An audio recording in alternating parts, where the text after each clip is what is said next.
Is there a commander that's been sitting in your binder for months because you just can't seem to find the right deck to build?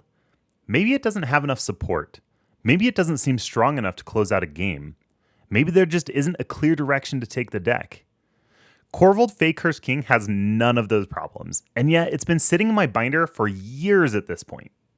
Korvold Fakehurst King is 2 black, red, green for a 4/4 legendary creature dragon noble with flying, and whenever Korvold Fakehurst King enters the battlefield or attacks, sacrifice another permanent. Whenever you sacrifice a permanent, put a +1/+1 counter on Korvold and draw a card. I love so many things about this commander. It has built-in card advantage, it's a huge flyer that can hit people in the face, it has Titan text, and it's a dragon. It's ranked number 44 on EDHREC. This is a very popular commander, and yet everybody absolutely hates him. I had a Korvold deck for a while, but ended up taking it apart because of how miserable the play pattern was for everybody else at the table. It usually went something like this: create a ton of treasures, play Korvold, sack a treasure, make mana, draw a card, make more treasures, draw more cards, lose all your friends. So, into the binder, Korvold went. I can't count how many times I've heard that you can't make a fair Korvold deck. It's the kind of card that just combos with a ham sandwich. You're playing Evolving Wilds, that draws you a card. Edicts, that's a card too. And as we've already established, treasures are just an absolute joke. So, what does the most fair version of Korvold look like while still embracing what makes him so cool? Enter the Humble Food Token. Pay 2 mana, tap and sacrifice, you gain 3 life. It is a match made in heaven. Korvold's ability still triggers, but you have to invest resources to sacrifice food. The payoff is minimal, and there's not as much support as other sacrifice strategies. I mean, look at Korvold's flavor text. Transformed at his own wedding, he promptly ate the banquet, the gifts, and the guests. But what would prevent this from becoming just another Jund Korvold pile? The only thing that can be sacrificed in the deck, besides Korvold's triggered ability, is food. No treasures, no edicts, no fetch lands. Sakura Tribe Elder? Banned. Harrow? No. Braids? No chance. Beyond Korvold, it's foods all the way down, baby.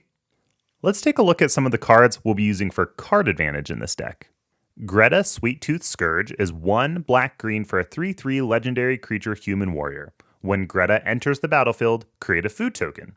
It has 2 activated abilities. Green, sacrifice a food, put a +1/+1 counter on target creature. Activate only as a sorcery. 1 and a black, sacrifice a food, you draw a card, and you lose a life. So, we can sacrifice food at any time for 2 mana to get to draw a card and lose life, which will trigger Korvold and draw us an additional card and put a +1/+1 counter on him. Hollow Merc Siege synergizes spectacularly with Korvold. It's black-green for an enchantment. As this enchantment enters, choose Sultai or Abzan. We'll be choosing Sultai. Whenever a counter is put on a creature you control, draw a card. This ability triggers only once each turn. We can sacrifice a food each turn to draw 2 cards off of Korvold because of Hollow Merc Siege. Savvy Hunter doesn't feel like a great draw engine, but it creates foods which we desperately need in this deck. 1 black-green for a 3/3 human warrior. Whenever Savvy Hunter attacks or blocks, you create a food token, and then you can sacrifice 2 foods to draw a card. So with Korvold out, sacrificing 2 foods draws us 3 cards. And the last one is Trail of Crumbs, which is 1 and a green for an enchantment. When Trail of Crumbs enters, create a food token. Whenever you sacrifice a food, you may pay 1. If you do, look at the top 2 cards of your library. You may reveal a permanent card from among them and put it into your hand. Put the rest on the bottom of your library in any order. Next is Ramp. There are a lot of cool and synergistic ramp effects that don't let us abuse Korvold by playing Harrow-style effects. The first one is Gilded Goose. For 1 green mana, you get a 0/2 bird with flying. When Gilded Goose enters the battlefield, create a food token. You can pay 1 and a green and tap Gilded Goose to create a food token, and you can tap Gilded Goose and sacrifice a food token to add 1 mana of any color. The next card is Heaped Harvest, which is 2 and a green for a food. When Heaped Harvest enters, and when you sacrifice it, you may search your library for a basic land card, put it onto the battlefield tapped, then shuffle. And then it has the food ability. Pay 2, tap, and sacrifice it to gain 3 life. So we get to search up a basic land when this enters, and again when Korvold snacks down on it. Return from the Wilds is 2 and a green for a sorcery. You choose 2. Search your library for a basic land card, put it onto the battlefield tapped, then shuffle, create a 1/1 white human creature token, and create a food token. We're almost always going to be choosing the first and third modes of this card. And finally, we have Thornvault Forager, 1 and a green for a 2/2 Squirrel Ranger with tap, add a green. It also has tap, Forage, which is exile 3 cards from your graveyard or sacrifice a food, to add 2 mana in any combination of colors. It also has 3 and a green, tap, search your library for a squirrel card, reveal it, put it into your hand, then shuffle. We're going to use this card to sacrifice foods for mana advantage and search our library for cards like Hazel's Brewmaster. There's plenty of fun interactive cards that create foods, even if they are a little bit below rate. Bake into a Pie, for example, is 2 black for an instant, destroy target creature, create a food token. Dubious Delicacy is a new card from Edge of Eternities, 2 and a black for a food with flash, and when this artifact enters, up to 1 target creature gets -3/-3 until end of turn. Savor is 1 and a black for an instant, with target creature gets -2/-2 until end of turn, create a food token. And Stew the Conies is 2 and a green for an instant, target creature you control deals damage equal to its power to target creature you don't control, create a food token. Finally, there are some cool deck-specific cards that synergize really well with the deck. First off, Displaced Dinosaurs. 5 green for a 7/7 dinosaur. As a historic permanent enters the battlefield under your control, it becomes a 7/7 dinosaur creature in addition to its other types. I just love imagining these little gingerbread dinosaurs entering whenever a food token is created, or something like Appleton from Pokemon.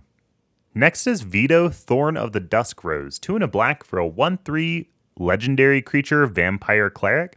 Whenever you gain life, target opponent loses that much life. And then for 3 black, creatures you control gain lifelink until end of turn. It's pretty cool to give Korvold lifelink, but the coolest part of this card is turning all of our foods into lightning helixes. Eleanor Gardner is 3 and a green for a 2/4 legendary creature, Halfling Scout. When Eleanor enters, create a food token. At the beginning of your end step, if you sacrificed a food this turn, you may search your library for a basic land card, put that card onto the battlefield tapped, then shuffle. So as long as we're sacrificing foods, we're also ramping. As I said before, Hazel's Brewmaster is awesome in this deck. 3 and a black for a 3/4 Squirrel Warlock with Menace, and whenever Hazel's Brewmaster enters or attacks, exile up to 1 target card from a graveyard and create a food token. Foods you control have all activated abilities of all creature cards exiled with Hazel's Brewmaster. We're mostly looking to exile things like Savvy Hunter, Peregrine Took, or Gilded Goose. This deck feels like it has a little bit of everything in a nice little food package. We can even pull off a nice combo finish if we get Experimental Confectioner, Peregrine Took, and Mirkwood Bats out at the same time. Overall, as I've playtested this deck, it's felt very average, which is absolutely incredible. Korvold turns foods into a fun puzzle with a card advantage engine and a big evasive threat. The deck still plays good cards to keep the wheels turning, but it avoids anything that creates the kinds of play patterns that makes Korvold so hated.